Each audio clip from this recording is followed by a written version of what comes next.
வணக்கம். இன்னைக்கு நம்ம ஐஸ் பிரியாணி சேனல்ல கவுனி அரிசி தோல் உளுந்த வச்சு கஞ்சி செய்யறதுக்கான ஒரு பொடி தான் தயார் பண்ண போறோம். தேவையான பொருட்கள் பார்க்கலாம். கவுனி அரிசி 1/2 கப் 100 கிராம் இருக்கு. தோல் உளுந்து 1/4 கப் 50 கிராம் இருக்கு. மிளகு 1/2 டீஸ்பூன், ஜீரகம் 1/2 டீஸ்பூன், ஓமம் 1/2 டீஸ்பூன், கல் உப்பு. அடுப்பு பற்ற வச்சுட்டு ஒரு கடாய் வச்சுருக்கேன். அதில் முதல்ல கவுனி அரிசியை சேர்த்துருக்கேன். இதை ஒரு மிதமான சூட்டில் நம்ம பொறுமையாக வறுத்து எடுத்துக்கலாம். இங்கே உங்களுக்கு பார்த்தீங்கன்னா தெரியும், அரிசி நல்லா பொரியுது பாருங்கள். நான் இதை ஒரு குறைவான அளவு தீயில ஒரு 5 நிமிஷம் ஆச்சு எனக்கு இது மாதிரி வறுபடுறதுக்கு. இப்போ இதை நம்ம வேறு ஒரு பிளேட்க்கு மாற்றி வச்சுக்கலாம். அடுத்தது இதில் தோல் உளுந்து சேர்த்துருக்கேன். இதையும் குறைவான அளவு தீயில வறுத்துக்கலாம். உளுந்தோட நிறமும் நல்லா மாறி இருக்கு, நல்லா வாசனை வருது.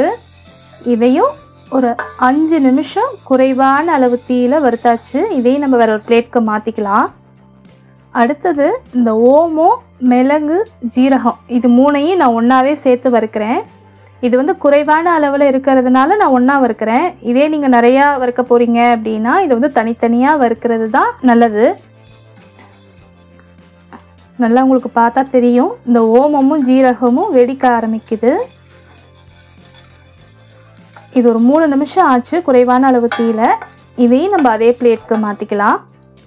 வறுத்து வச்ச இந்த பொருட்கள் எல்லாம் நல்லா சூடு ஆறிடுச்சு. இப்போ இது எல்லாத்தையும் ஒரு மிக்சி ஜாரில் எடுத்துருக்கிறேன்.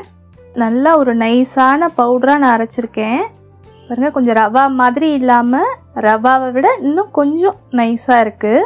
நான் அடுப்பில் ஒரு கடாய் வச்சுருக்கேன். அடுப்பு பற்ற வைக்கிறேன். இதில் 1 கப் தண்ணி சேர்க்குறேன், அதாவது 250 ml. நம்ம அரைச்சி வச்ச இந்த கஞ்சி பொடியிலேருந்து 2 டீஸ்பூன் சேர்க்குறேன். இந்த கஞ்சிக்கு தேவையான அளவு உப்பு சேர்க்குறேன். நான் கல் உப்பு சேர்த்துருக்கேன், நீங்கள் தூள் உப்பு வேணாலும் சேர்க்கலாம். இதை ஒரு முறை நல்லா கட்டி இல்லாமல் கலந்துக்கலாம். இந்த கஞ்சி நல்லா கொதிக்க ஆரம்பிக்குது. இந்த கஞ்சி பார்த்திங்கன்னா ஒரு 7 நிமிஷம் மிதமான தீயில நல்லா கொதிச்சிருக்கு. இது இப்போ நல்லா வெந்துருச்சு, உங்களுக்கு பார்த்தாவே தெரியும். இங்கே பாருங்கள், நல்லா கெட்டியாக வந்திருக்கு. நான் அடுப்பை அணைக்கிறேன். இந்த கஞ்சியை நம்ம ரொம்ப சுலபமாக தயார் பண்ணியாச்சு. இது பார்த்திங்கன்னா எல்லா வயதினருக்கும் ஏற்ற ஒரு கஞ்சி.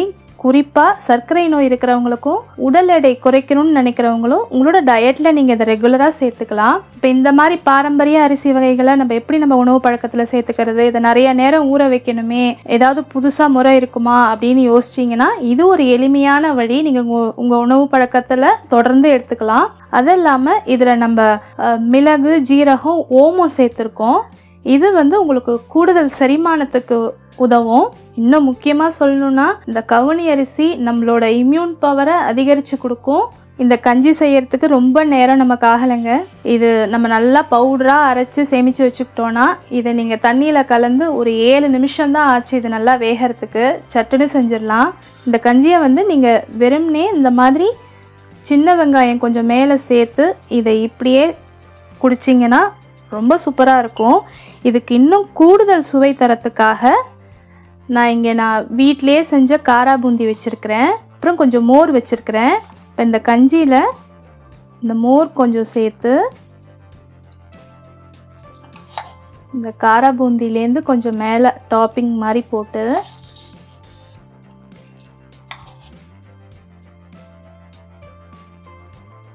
இது மேலே கொஞ்சம் சின்ன வெங்காயம் சேர்த்து இதை நல்லா கலக்கி சாப்பிட்டோன்னா அட்டகாசமாக இருக்குங்க. இதை விட ஒரு பெஸ்ட்டான சர்விங் இருக்க முடியாது. இந்த ஆரோக்கியமான கவுனி அரிசி கருப்பு உளுந்து இன்ஸ்டன்ட் கஞ்சி பொடியை நீங்களும் செய்து பாருங்கள். செய்து பார்த்துட்டு உங்களோட கருத்துக்களை என்னோட பகிர்ந்துக்கங்க. ஐஸ் பிரியாணி சேனலில் மறக்காமல் சப்ஸ்கிரைப், லைக், ஷேர் பண்ணுங்கள். நன்றி.